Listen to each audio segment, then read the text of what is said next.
लेकिन मैं मंदिर में खड़ी होके बोल रही हूँ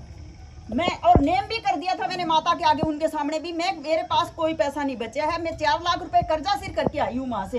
और उन्होंने सारा पैसा हड़प लिया। हालांकि मेरे से भी 1,60,000 रुपए लिए उन्होंने ये कहा जो सरपंच है कि भाई एक ट्रक था जो होता ना छोटे ट्रक टाइप,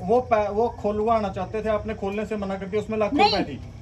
वो खुलवाने से मैंने कोई मना नहीं किया था, वो यूं कहने लगे ये आज इसमें 10 लाख रुपए तो आज ही आगे हो गए। मैंने कहा फिर 10 लाख में थाने ठेका कर लियो, 10 लाख में ठेका कर लियो, अगर इसमें 10 लाख हुए तो थारे सारे, और अगर 10 लाख से कम हुए तो फिर 10 लाख पूरे करके दियो थाने। ये बात हुई थी, लेकिन उन्होंने फिर इस बात से वे खुद ही घबरा गए, वो ट्रक नहीं खुलवा। उस ट्रक में मेरे पास कुल 78,000 रुपए निकले थे। जब भंडार 78,000 रुपए निकले, और अगले दिन ही सुबह मैंने उनको ले जाके 60,000 रुपए फिर दिए हैं। मैं ये कह रहे, जब भंडारे से पूरा घोषणा करी गई थी भंडारे की, तो पहले भी आपके पास हजारों रुपए की दान दक्षिणा आती थी, जो देसी घी है उनके डिब्बे आते थे, और गांव वाले कहते थे कि ये भंडारे के लिए रखो, लेकिन वो सारे आप भाड़ा ले आते थे। भाड़ा ले आते थे, देखो भाड़ा नहीं, वहाँ जो खर्चा कर रहे थे हम हमारे दम पे ही कर रहे थे सब कुछ,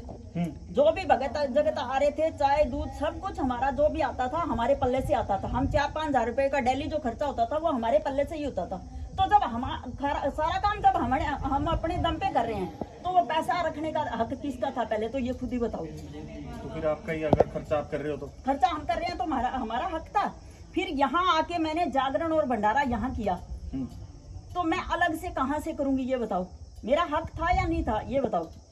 हैं? तो यानी उन्होंने फिर, मैं तो मेरे पर्सनल भक्तों से सिर्फ 2 टीन घी के मंगवाए थे, जो कि यहाँ पे मैंने 4 टीन घी का खर्चा किया, वो मैं 2 मोल के लेके आई, खुद भी यहाँ आके 1 लाख रुपया मैंने खुद खर्चा किया है। और मंत्री जी ने जो राशि दी थी, दान राशि, मंत्री जी ने भी जो पैसा दिया वो उन्होंने गाँव वालों ने रखा, और 1,51,000 रुपया एक भगत और दे के गया था बाहर का, वो भी